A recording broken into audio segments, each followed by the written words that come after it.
Hi guys! Once again, welcome back muli sa ating channel, Chloe TV. Panibagong araw at panibagong reaction video na naman po ang ating pag-uusapan ngayon. So, kamusta yung panonood nyo guys sa part 102? Na-prank ba ang lahat?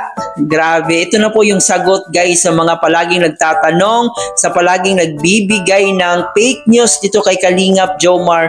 I hope dito sa vlog na to, dito sa episode na to, sa part 102 ay nasagot na po yung mga katanungan nyo. Na huwag na kayong magpapakalat kung ano-ano about kay Kalingap Jomar na meron daw anak, meron daw ganito, my girlfriend.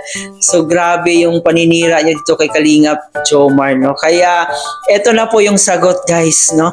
Dito ay atin pong balikan yung nagiging reaksyon ni Carla nung nalaman niya na meron na palang anak si Papa Joms. Mamaya ng konti ay atin pong panoorin ulit yon at pagkatapos ay magbigay pa tayo ng ating opinion. Pero bago tayo magpatuloy doon, huwag kalimutan mag-subscribe sa ating channel, paki-like and share na rin ang ating video para mas i-recommend pa tayo ni YouTube.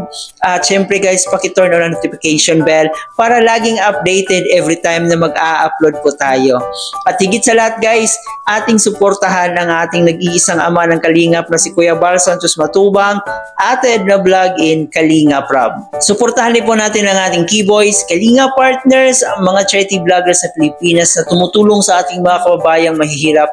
Huwag nating kalimutan. At syempre, nandyan rin po ang ating mga kasamang Kalingap reactors, especially ang Karepa, team watchers, strikers, lahat po ng mga nagko-content sa Kalingap ay huwag po nating kalimutan. So dito nga po guys ay may napansin po tayo doon sa naging reaksyon ni Carla nung sinabi na nga po ni Papa Joms na meron siyang anak at ito ay mag 3 years old na raw.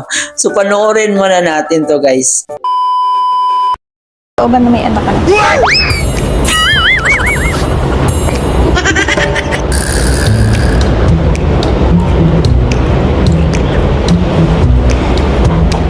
Total, nabanggit ko na lang din.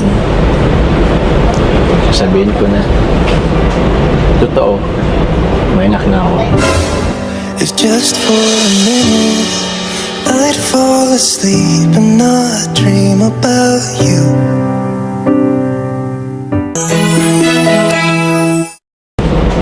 Totoo, may anak na ako. Ba't ngayon mo lang sinabi?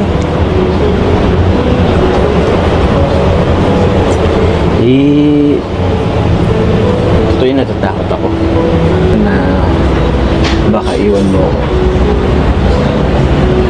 Kaya di ko sinabi. Actually, 3 years old na yung bata. Dapat noon pa lang sinabi mo na. Ibig sabihin pala yung mga issue mo, totoo yun.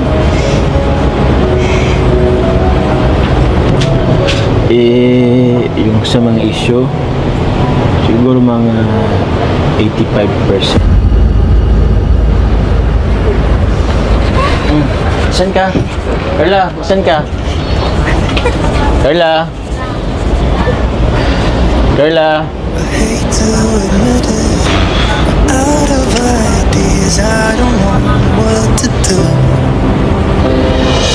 Most of the times I think I'll make it through, but all that it takes is an image of you.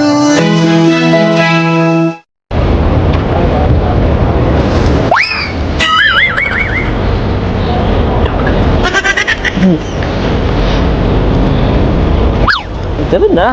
Dito ka na. Dito ka na. Upo ka na, upo ka na. Isasabi din kasi ako eh. Actually, tagal ko rin itong hinintay. Nagintay lang tayo ako ng tamang pagkakataon. It's a prank! It's a prank lang. Ewan ko sa'yo. It's a prank lang. Wala talaga akong anak. Serious ka? Kung meron man. Magalit ka sa akin, no? Hindi ako magagalit sa'yo kung may anak ka. Siyempre magagalit ako kasi nagsinungaling ka. Hindi man nga ako nagsinungaling. Kaya nga prank lang. Wala naman akong anak. Tsaka kung gusto mo magka-meron, gusto ko sa'yo. Ay, grabe ito. Madami pa akong pangarap sa buhay. Tsaka hindi pa ako ready. Naintindihan ko naman yun. Joke lang yun eh, kanina. Eh, di ba? Darating din naman tayo doon. Di ba? Basta huwag ka magsisinungaling. Hindi naman ako nagsisinungaling ah. Teka, ba't ganyan isip mo? Para namang ako na naman masama nito. Grabe naman yun. Parang ako na lang laging may issue, ako na lang laging masama. Parang wala lang akong nagawang tama. Parang ako nakapatay ng tao.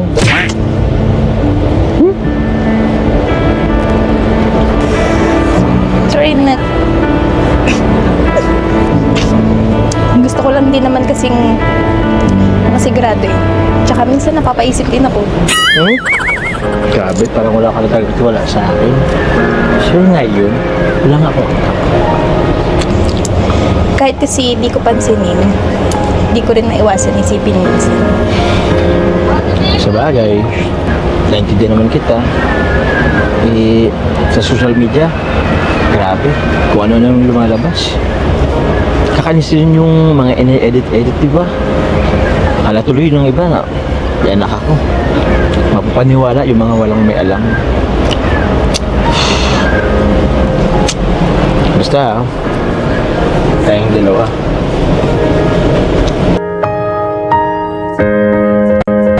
Dapat, solid tayo. Alang iwanan.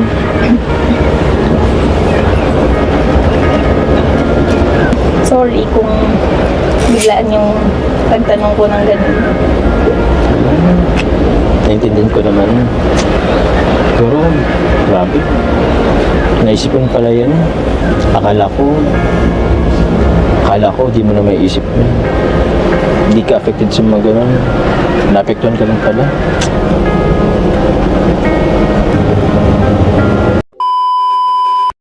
Talagang napahanga ako sa reaksyon ni Carla kasi sabi niya dito guys ha, hindi siya nagalit na merong anak si Kalingap Jomar.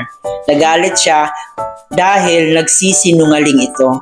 So ibig sabihin, if ever man na merong anak si Papa Joms, ay matatanggap niya na merong anak si Papa Joms. Pero yung hindi niya matanggap lang is kung bakit kailangan pang magsinungaling, bakit kailangan pang itago. So siguro yun yung ayaw ni Carla, no? Yung mga taong nagsisinungaling.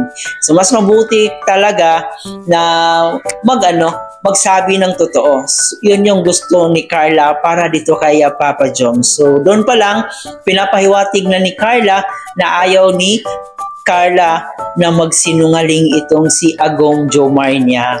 So kahit prank lang po ito guys, no, kitang-kita po natin kung paano nasaktan si Carla nung simula. Nung pagsabi ni Papa Joms na meron na siyang anak at ito ay mag 3 years old na. So dito kitang-kita po natin kung gaano na down si Carla.